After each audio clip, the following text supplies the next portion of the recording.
I've worked on this damn proposal for 4 months now and he refuses it without any discussion. Oh, he's so frustrating to work with. Everything I put up he either refuses, criticises or alters. I'm sick of this.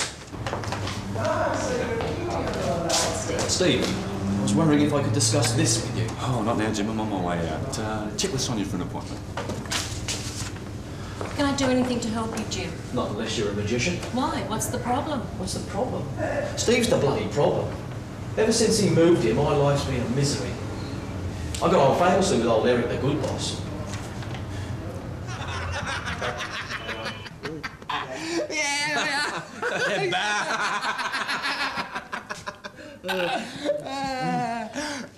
She's a good... What's the sister like? Well, old Eric was from the old school, and when you all started here together, the department was smaller. Life wasn't so turbulent with all these changes. Ah, those were the days. Now all we seem to get are those smart-ass university graduates like Steve with their lofty ideas and management skills. If they knew how to do the job, I'd feel better. They seem to forget we've been doing this job for years and just want to get on with it. All I seem to do is fight with Steve.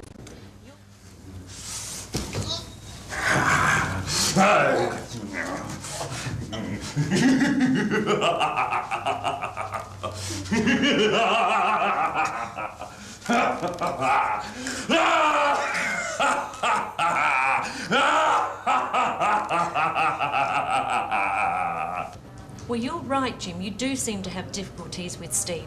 Look, take this card and visit a friend of mine. She'll be able to help you. Marriage counsellor? Yes, Jim, a counsellor. Your relationship with Steve is in trouble, and as you don't have the power to force Steve to get help, you have to. The relationship between a boss and his or her subordinate is like a marriage. You have communication problems, and there appears to be a battle for control. The way I see it, you have quite different styles. You need to plan to work better with Steve. Work better with Steve? I wish. It's a case of managing upwards, managing Steve as you would one of your team. A counsellor will help you. See, I try to be a good manager. I try to be proactive and think of things that need to be done by thinking ahead and keeping my team motivated. I try to put things up to Steve, but he invariably knocks them back. How does that make you feel? I think he's a negative obstructionist who's only out to feather his own nest. That's what you think. But how do you feel about it? How do I feel? I feel frustrated and angry and... Confused? Yes. It's our feelings, Jim, that warn us that there's something wrong, and it's our feelings or emotions that can help us sort things out. We shouldn't ignore them or let them override us, like when we get angry and fight. Let's try and untangle the mess that's causing the confusion. How do other people deal with Steve? Well, most people have trouble with him. Well, some seem to get on with him. Well, Steve promoted Oriel last week, so he must be doing something right. Thanks for taking the time to see me, Steve. I know you're busy. Yeah, part of the job, Oriel. I know people say I don't take time to talk to them because I have my door shut. But I need to manage my time, and I prefer people to book time with us where possible. I mean, you booked time to see me today. You're as important as anyone I know, or anything I really have to do. Yeah, so how's things since your promotion? Fine, Steve. You know how I said we launched that new booklet? Well, it's going like a rocket. Requests coming in from all over the place, many from areas we never even considered would require the information. You know, Mary suggested the idea, and she was right. The public is clamouring for it. That's fine. Surprising how effective word of mouth is as a marketing technique, hey? Yes, and even old Mike's talking to me now. As I told you when we last spoke, I felt he's a little threatened by my promotion. But you can see I want to make things happen for the team and have the energy to see things through. So he's backed me a couple of times now. Good. Yeah, I was hoping he'd get over missing out on that promotion. He's a good worker, but he's not a leader. He seems to require people to motivate him. I think he'll be a good member of your team, though. Oh, I agree. Listen, Steve, why I made the appointment was to discuss with you the team's plans for the department. We think our proposed staffing schedule fits in with the broad strategic outline you described for us at the planning conference. But before we firm up on it, I thought I should run the rough draft past you. Okay, now, in essence, the document is a rough estimate of what we believe will turn over in the next... Here we need another 1.2 million in the second year. But keep in mind, it's only a rough estimate. Now, we'll need to organise specialist training for the people you want us to bring in from the redeployment pool.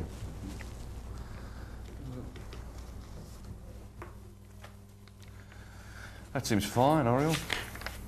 As I said, I still have some concerns about the increased budget you need. But the redeployment pool you're offering as an offset will help sweeten it when I have to argue it up top. Look, tell the team to put up the proposal in more detail, and I'll talk to the HRM people next week. Excellent. Okay? Thanks. Steve. So what do you notice Oriel doing that you don't do? Well, I guess he involved Steve in the planning at an earlier stage than I do, and seemed to give him some credit. I like that bit about fitting in with the strategic plan. But that's all right for them. Steve trusts Oriel, and they have a good relationship. But what about that brown-nosing at the beginning? Now, just a minute, Jim. That's not brown-nosing, that's rapport building. I agree the crucial component of Oriel's approach is planning, but you'll also notice that he has an excellent approach to communicating with Steve. You recall, he gives Steve his success stories as well as his problems. Too many people only bring the bosses their problems. Now, what impression does that create for the boss? That you're not coping. Exactly. You have to manage your image. Let them share in your successes, as well as calling for their support when you're dealing with problems. It's one of the difficulties with managing by exception. Bosses only deal with their people when either have problems. Well, maybe you're right. Okay, so Oriel communicates well, plans to get his boss involved in the early stages by seeking approval in principle, and plans to keep within the strategic boundaries set by his boss. Yes. Are there any other people, managers, that have to deal with Steve? Well, there's Deb, but I don't think she's a good example to tell you about. No, tell me about her. Sometimes we can learn a lot from people who appear to be inappropriate. Well, there was that incident where Deb took Steve on head first, but there was all hell to play. Look, Steve, it may well go wrong, but I don't believe it will. So I've authorised the $60,000. Deb, I told you to keep me informed. And I did. I told you at the staff party that Obliques were interested in the idea. Yes, and I said there was still a question about Obliques in the mind of the executive. Executive. Jesus, Steve, you talk about executives as if they were infallible gods. I'm hired to be the purchasing manager, and that's what I'm going to be, the purchasing manager. That's fine. But what if the security check finds that Obliques are crooked? Where will we be then? The interim report had nothing to say about them. I'm the expert in their technology, and I believe it has the potential to increase efficiency dramatically. I believed it was worth the risk. You believed? What about some other opinions?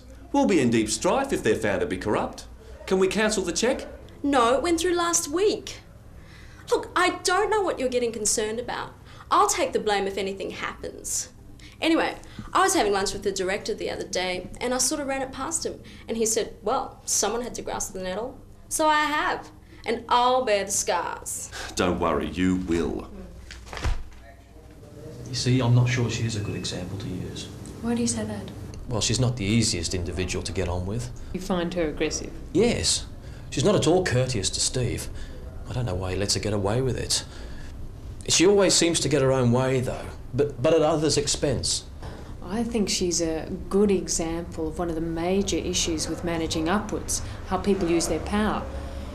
It appears Deb sees it as a contest of wills, a win-lose approach to power. Exactly. Well, in that example we observed, she used two types of power. The first, her position power. That's the power bestowed on her to do a job. Delegations of finance, authorities to order, contacts at her level.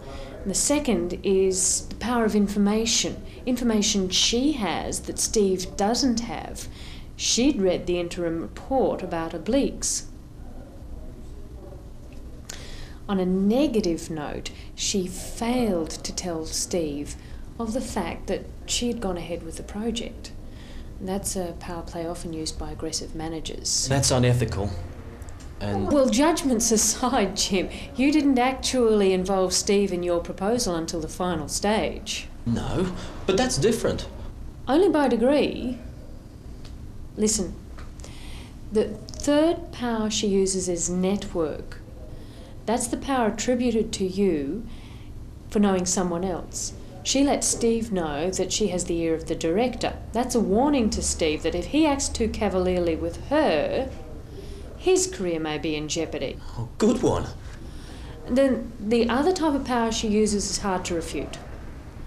That's the power of being the expert, especially in the area of technology. Yes, that's hard to argue against Deb's expertise.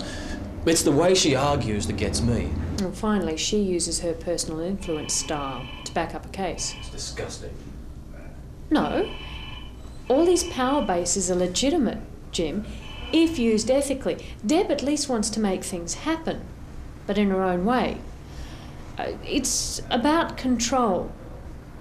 Many junior managers and mid-level managers feel that they're powerless. They fail to assert themselves or fail to give alternative ideas to management for fear of losing their good favours. That sounds like Lindsay, Who's Lindsay? the resident crawler. Hey, Steve. Yeah.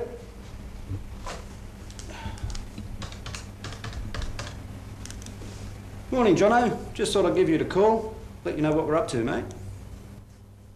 I do.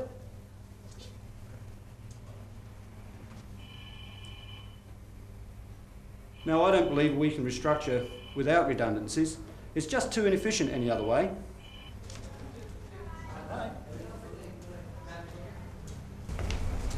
Excuse me, Lindsay. Sorry to interrupt, mate. As you know, I'm not going to be around for the rest of the week, and I need to tell you about the results of a meeting I attended with the union. Sure, Steve. Take a seat. You're on hold, mate. Look, the union are very concerned about the prospect of redundancies. They've told me they'll pull the pin on the multi-skilling package if we go the redundancy route. I told them I couldn't see any reason why we should go that route. Can you? No, Steve. No reason at all. Good. I'll phone them and tell them not to be concerned then. Great, Steve. What are you thinking on this one, big brother? Okay, I'll run along then. Bye.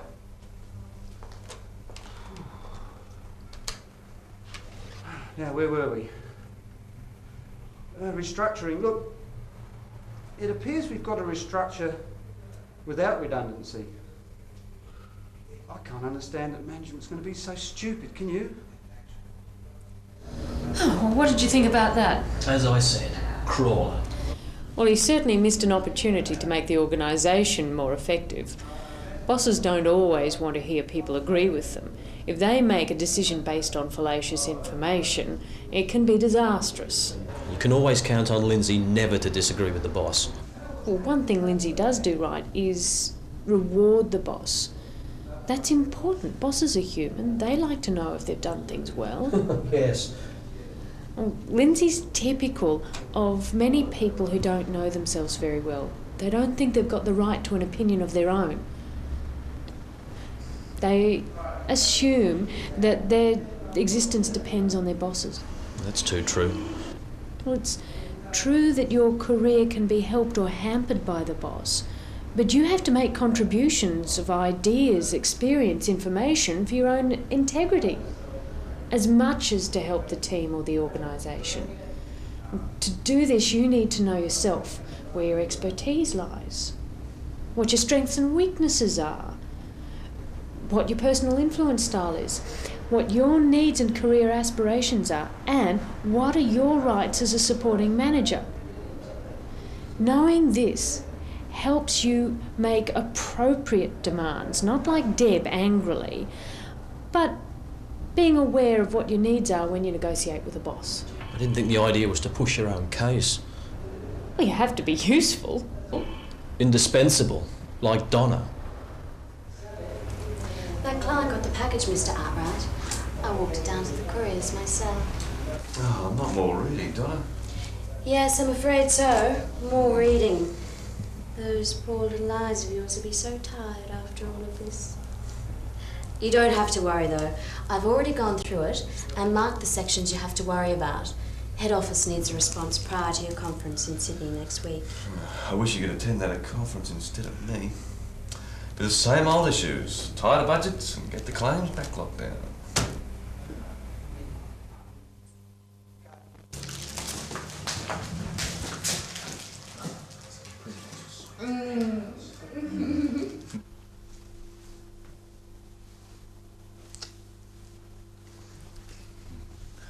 Oh, Donna, I love you so much.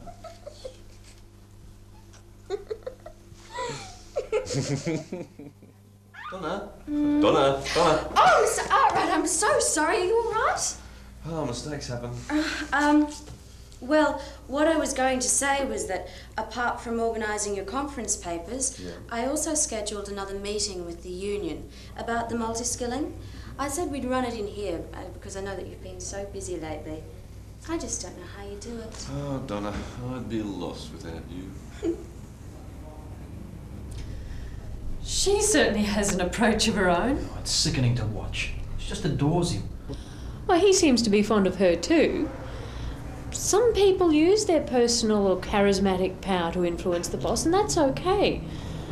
Donna has embarked on a slightly risky course of seducing support from her boss. She can have him.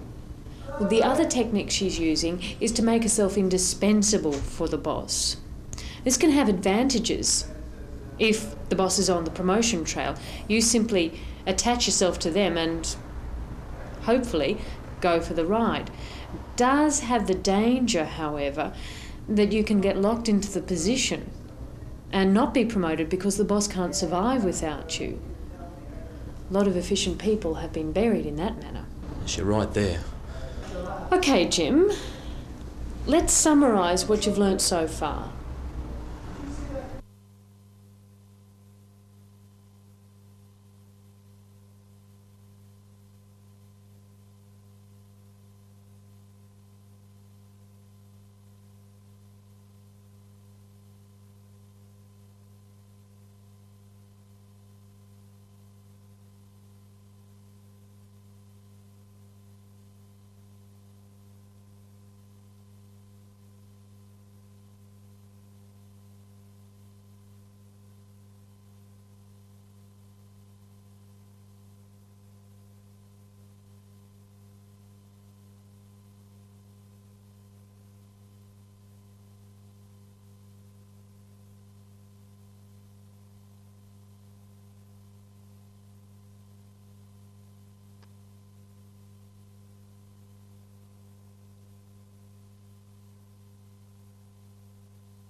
Jim, what you should do is watch Sonia, Steve's assistant, when you're next in Steve's office. She has to work with him every day and she seems to appreciate him, so she's sure to have some useful insights.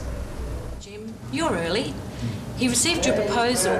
I know he read it yesterday. I heard him talking to Donna about it. Look, take a seat. Your appointment is not for another 15 minutes.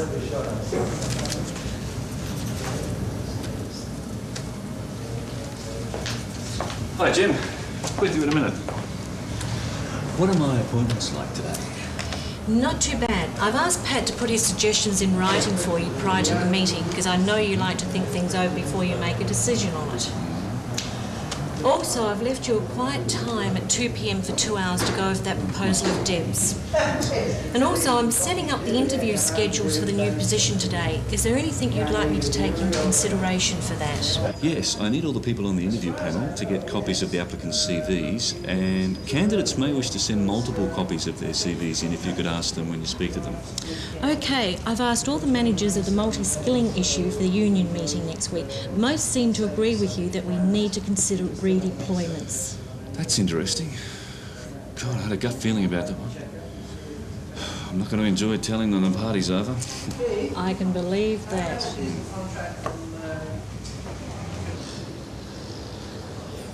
Sonia, what's Steve like?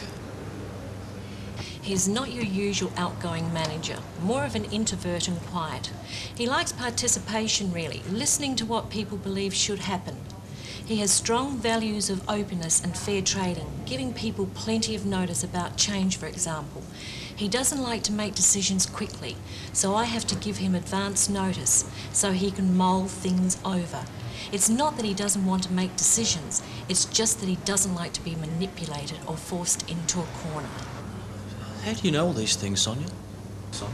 Well, when he first started here, he was so different to old Eric that I found it difficult. I had to watch him for a while to find out what he likes to do. It's a case of walking in his shoes for a while, feeling empathy, and working out how I could get my own needs met. Interesting. I like order, for example, so I set up these daily briefings on the understanding that I'm meeting Steve's needs for advance. I also get my own needs met, so I don't have to interrupt him in his quiet times.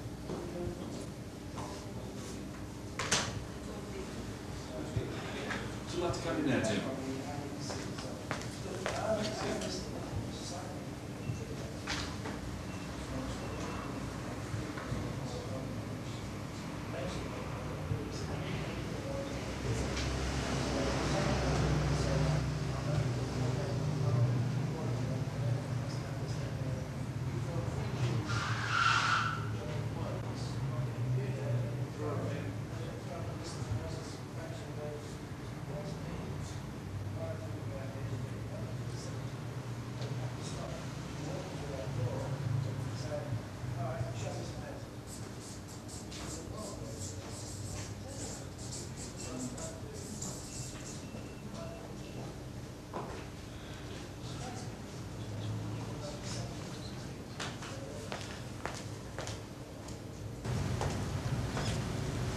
Well, how did it go? What do you think? Approved! I'm just so happy for you. He loved it. Fantastic. Thank you very much.